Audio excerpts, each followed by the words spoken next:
Welcome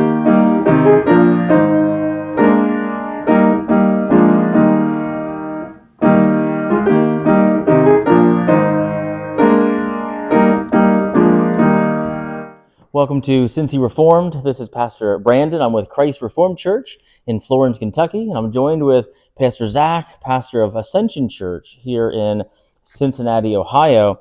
And we just got back from our synodical meeting, the URC 2024, and we wanted to do an episode kind of debriefing. You know, we did an episode kind of anticipating what was going to happen, looking at some of the overtures and reports. But here now, we want to reflect back on the meeting that happened. And so maybe Zac, maybe you want to open us with some general stuff and how was the feel of it? And yeah, I mean, I'm exhausted right now, but I think that's because Synod was a lot of fun and there was a lot of business to accomplish, of course, but it was also followed up by great fellowship in the evenings. I mean, each day we were going from 8 in the morning until 9 at night, and sometimes even a little past 9 when we were dismissed. But yeah, it was good. It was good work for the churches, and it was great to see old friends, not just from seminary, but just elders and ministers I've gotten to know over the years. It was an encouraging time, I think. It was great, yeah. Regarding the work hours, though, I think I overheard a first-time delegate say, "Are we going to do 13-hour days every day?" And because it is kind of 8 a.m., 9 p.m., but there's a lot of work to get done, and we had to really truck through it. But you're right; it was neat to sit down and fellowship. We had great catering. I mean, they catered breakfast, lunch, dinner. We had snacks and coffee breaks in between. And every break or every meal, you're sitting down with people from Western Canada or Michigan or California and places and churches that you might not ever visit. And so it was neat to kind of rub shoulders with ministers I've never met before, I've only heard about or read their name. So it was really neat to be encouraged by their contacts, hear their struggles, offer prayer. But it was also neat to see how united we are, and that unity that we share in the URC and sit down across the table, like you mentioned, from people even from around the world. Had some people travel from literally across the other side of the world to join us and have those conversations was great as well. Yeah, but probably worth talking about a little bit why we do that, right? I mean, why we have these synod meetings. It's every 2 or 3 years is our practice in the URC. People oftentimes will speak about our church government structure as being Presbyterian with a lowercase p. And so it really emphasizes the importance of elders of local churches and participating not only in their own local church contexts, but also in regional assemblies, which we call classis. Others call it a presbytery. And then the denomination-wide assembly of synod. And as decisions are made, it's not made separate from the grassroots, I guess you could say, is that ministers and elders from local churches are involved and help making sure that the path forward is a united path forward, right? That's right. And it was neat to see that part of our polity and part of how we function when we're at synod is we deliberate matters, we debate matters, and some are really important matters, and some of our deliberations were hours long because we had to hear both sides, we had to interject various things, and it was great to not be confined to maybe a 15-minute bite window or something, but we could really stand up, we could stack the microphones and make our cases for various things and let the body speak until we can hear. And oftentimes, I don't know about you, but I went into something maybe being persuaded one way just by kind of reading it on paper, but then after our conversation and hearing people plead the opposite or hearing this debate, you kind of change your view right before the vote there. So it's neat to have that deliberative body that is able to really have that conversation and flesh things out that are really important and things that aren't just kind of just pushed along without any conversation. So and we believe that's how the Spirit guides the church in this time. We don't have prophetic words, we don't have apostles, but rather through that deliberation, we trust that the Spirit leads us into paths of wisdom and truth. And so it was yeah, very. I was especially moved a few times to hear from some of the ruling elders who attended, and for some of them it was their very first time being there, and to hear their appreciation for being included in that assembly. And there are places where they noted their lack of formal education, or their lack of worldly credentials, but that they had the same vote as anyone else. And hearing them express their appreciation for that was, I thought, just very moving and encouraging to hear those men really celebrate that aspect of our polity. Yeah. So It was great. I really love how it reflects Acts chapter 15, the first synodical meeting, you could say, as the apostles and elders met in a delegated assembly and then went back to their churches with an authoritative letter. This is kind of what the decisions that were made, and that polity, our polity, really reflects what we see in the Bible. So. Yeah.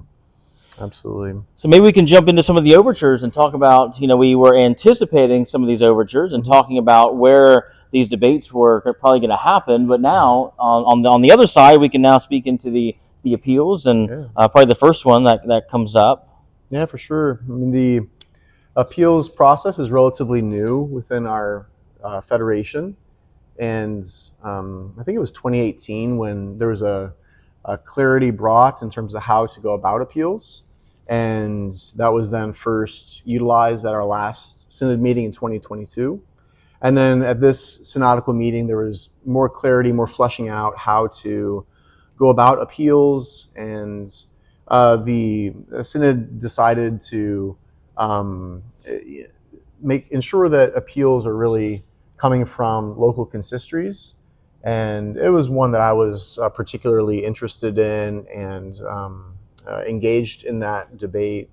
I think that probably one of the things that was persuasive to the body was just the reality that when we emphasize within our federation the local church, and that we're United Reformed Church is, that a person's standing to bring an appeal really pertains to their local church. And that we have about 70 members in Cincinnati at Ascension Reformed Church, and that the 25,000 members of the URC who are members of the other URC churches, they don't really have standing to bring an individual appeal into our local context. That seemed to be something that was persuasive to the delegates. And so individual appeals are still allowed in the local church for sure, and they can ascend to the classes and synod in that way. But it's really the kind of local church that is given priority now. And if there is need to appeal a decision of another body, like another consistory, another local church, or a regional assembly, or a synod, that ought to come from a consistory and not from an individual. So that was one of the more time-consuming debates. Sure. And Well, also just maybe to clarify for some who might not know like what an appeal is, or what's kind of really being debated here. An appeal would be like if you felt like you were wronged by something, you would appeal that. So, for example, if you felt the consistory wronged you in some way, you could appeal that decision of your consistory. And you can appeal it all the way up to classis, and if classis you feel like is not ruling in a way that really honors you, or gets to the heart of the matter, you can appeal that even to synod through your consistory. But I think what was debated here was, when you feel wronged, can you individually just kind of launch out at a particular person, pastor, a particular consistory, a particular classes, or can you do that from an individual perspective, or must you have a proper way in which you do that through your local consistory to the broader assemblies? Was that kind of a fair summary? So. Yeah, I think so. Yep. Yeah. Second thing that was discussed a fair bit was the kind of church, state, and family matter. Obviously, there's been a lot of discussion about that since COVID, and issues of authority have been around for a lot longer than COVID. Mm-hmm. But in terms of discussing like specific, I think there were 9 statements that were brought forward with a request that we adopt those 9 statements as pastoral advice.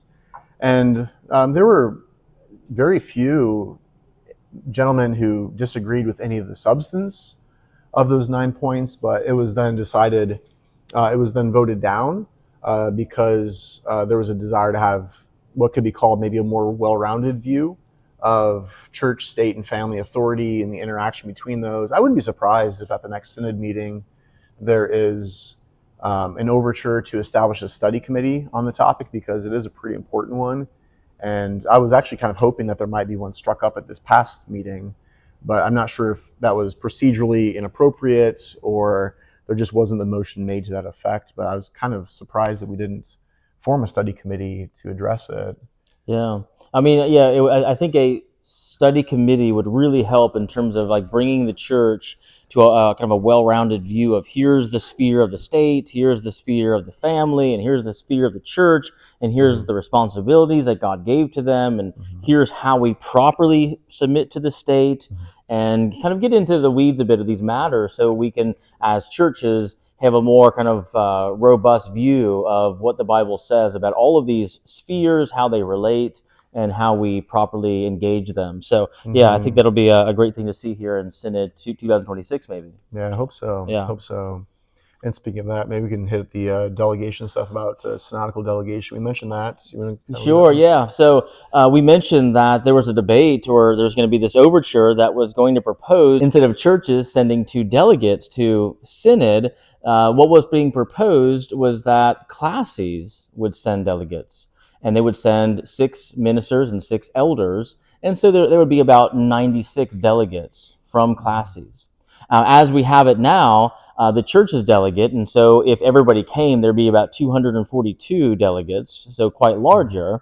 And as we grow as a federation, we're gonna, and it was mentioned that we're going to have to think of ways in which we can be more creative, because as we're growing and we multiply and double, even, it's going to be kind of impractical to have everybody together in a large enough venue and have people have time to talk and deliberate matters, and these kinds of things. So so we that was a matter that we deliberated for quite some time. I mean, it consumed a large portion of one of our days, but ultimately it was voted down. We decided to keep the structure as it is, where churches send 2 delegates to Synod, not the classes. You want to flesh it out some more? Or? I don't think so. I mean, I think that just noting that that's the context in which we heard from those elders who were speaking about their appreciation for being at Synod.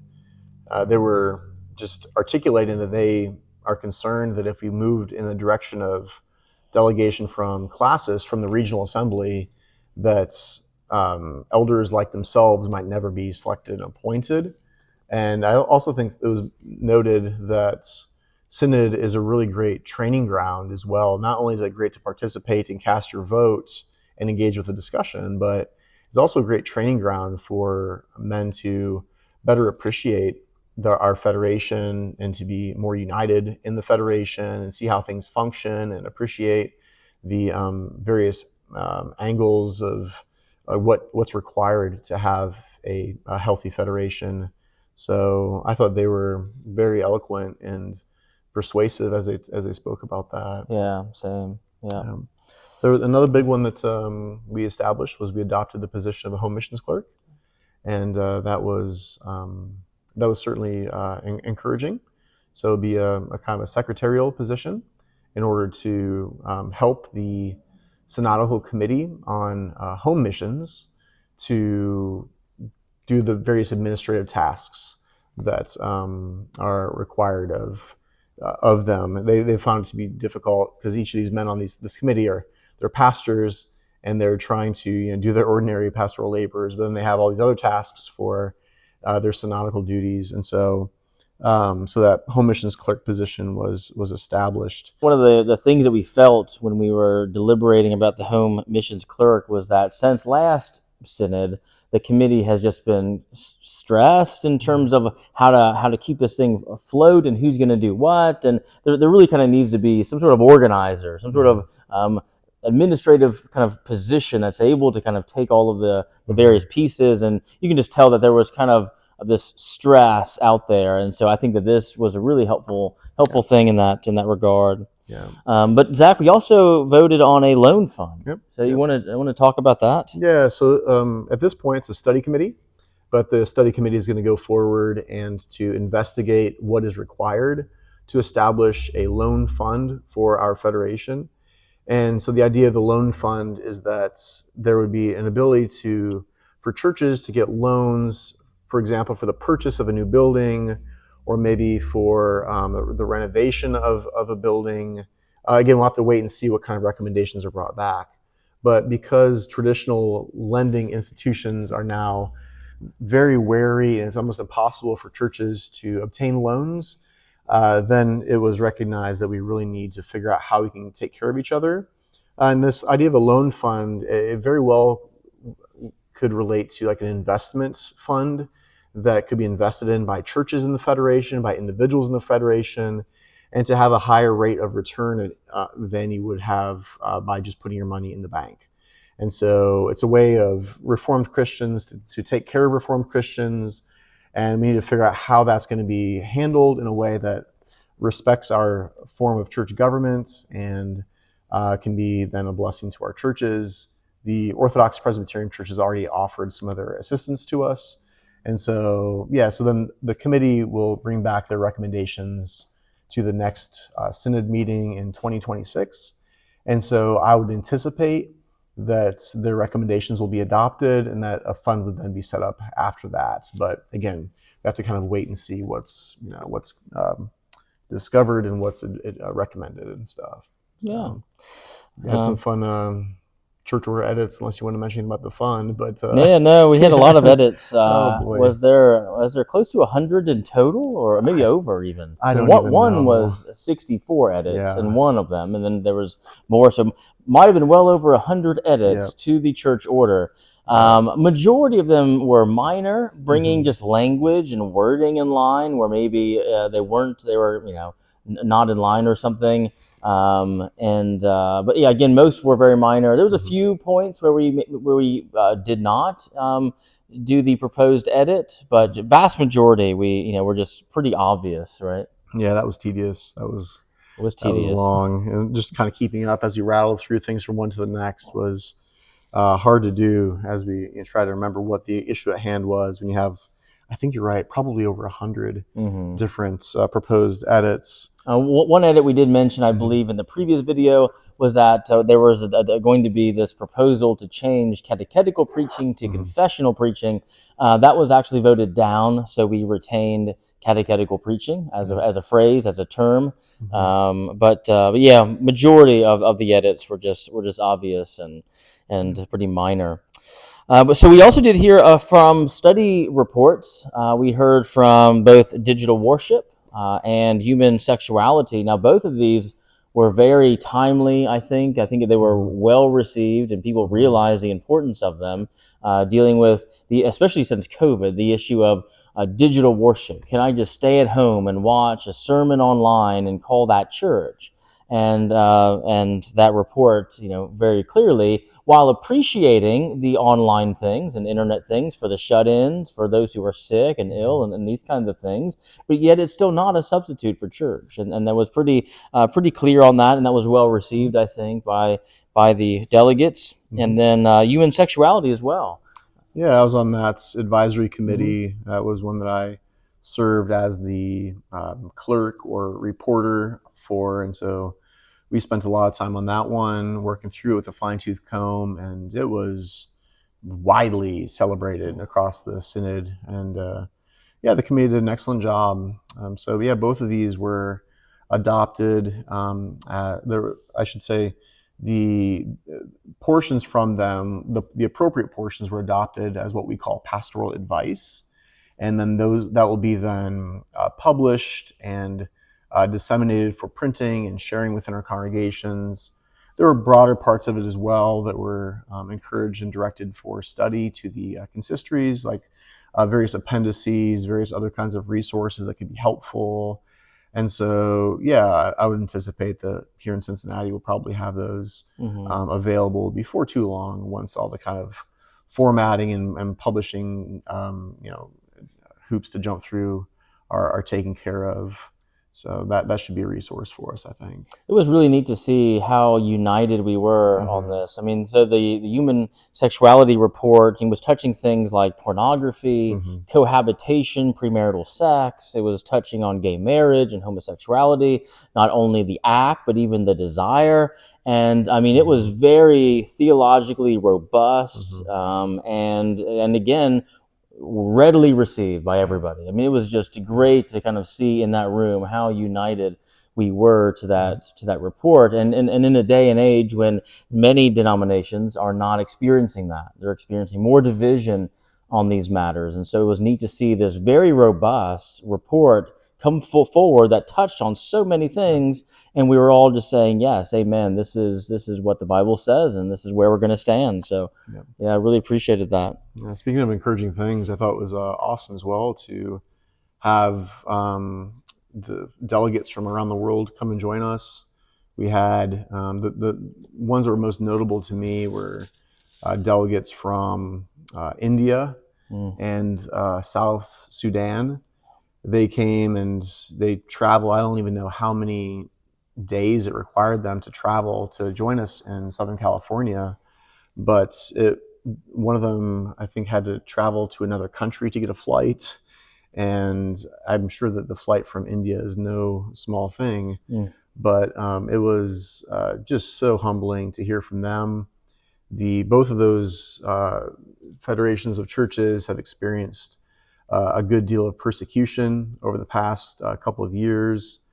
And in India, their churches are being forcibly ejected from rental properties. They've even had some pastors who were martyred for the faith.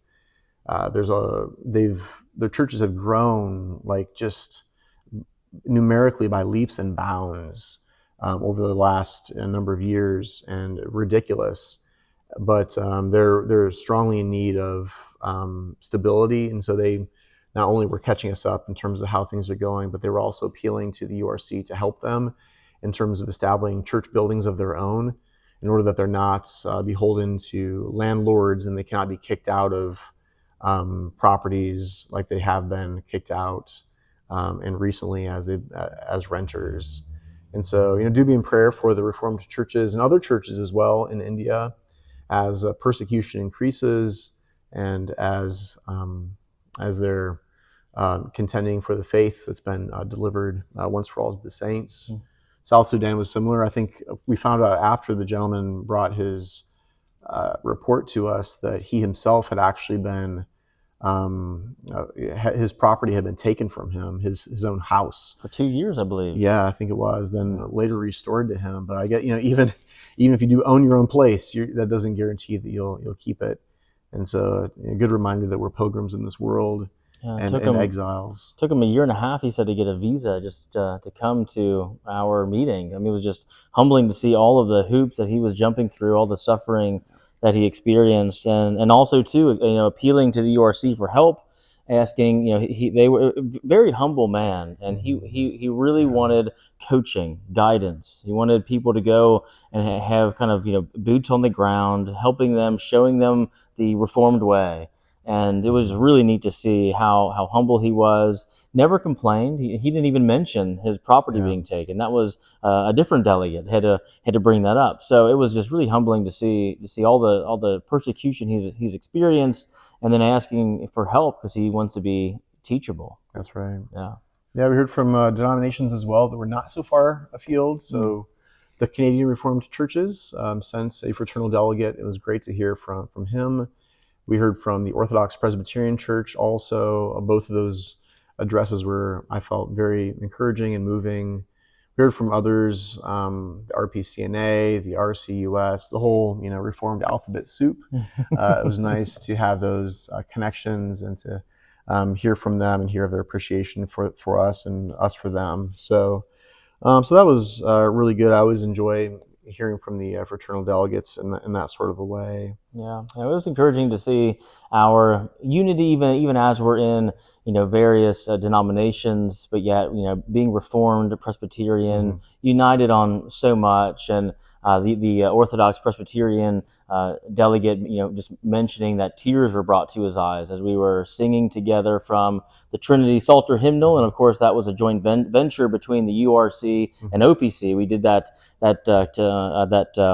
Psalter together, and so it was just a great time to stand united, singing psalms together. Yeah, it was a great evening. Absolutely. Yeah.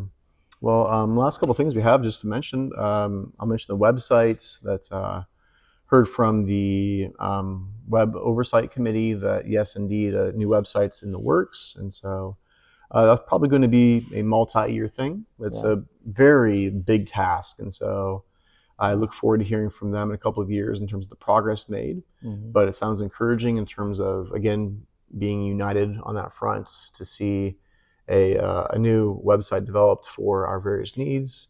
And maybe you can mention the missions night that you were a participant in. Yeah, so we had a missions night on Wednesday night, and that was where we got to hear from the foreign missionaries. And it was great, by the way, because the URC puts out these prayer maps. And so I've been in prayer for the various missionaries, Romania and Turkey and Mexico and Italy.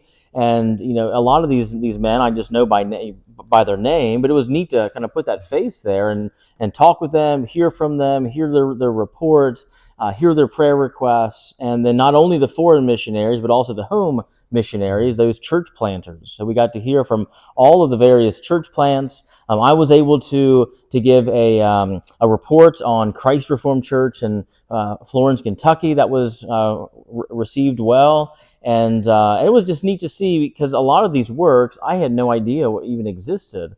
There were various works with prison ministry or just various ministries that I didn't know that we had, and so it was neat to be kind of updated on that. So it was a lengthy evening we had, but it was really good to hear from about 35-ish people on the various works that the URC is doing all around the world. So yeah. And maybe just to whet your appetite, I think that we're going to try to link to that within our show notes page, but just to kind of whet your appetite in terms of what's in it. I mean, in terms of foreign missions, we heard from a church planter in Bucharest, Romania, from Milan, Italy, from things called Perugia. No, he wasn't able to join us, but from, where's Pablo from? Pablo Landazzari. Again, I'm just so tired right now.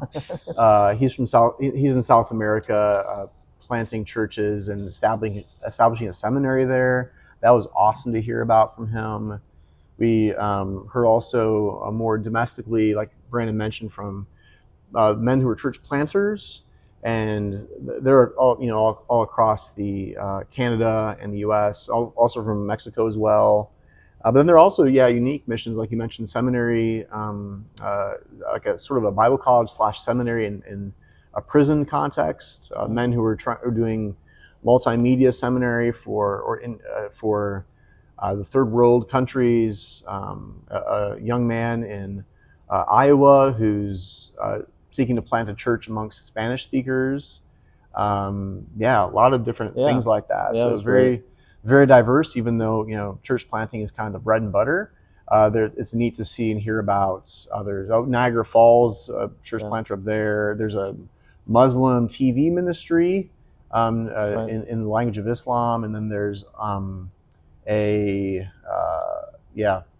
others. I could just keep going on, but I'll stop there. Yeah, it was also neat to hear that our missionary in Romania actually was able to be on a TV program where it's a regular occurrence. It's a regular TV program with I think it's an Orthodox priest and then several others of different denominations, and they get on a TV and just debate theology, and people love it and they watch it, and it's also a great way to get the name out. So all these great opportunities. So absolutely. Yeah. Well, I mean, it was I guess maybe wrapping up here, it's a great week, and the next one's going to be convened by a church in Lethbridge, Alberta. Don't know if it's going to be in Lethbridge or near Lethbridge or not near Lethbridge, but we'll figure out soon whereabouts, and that's Western Canada.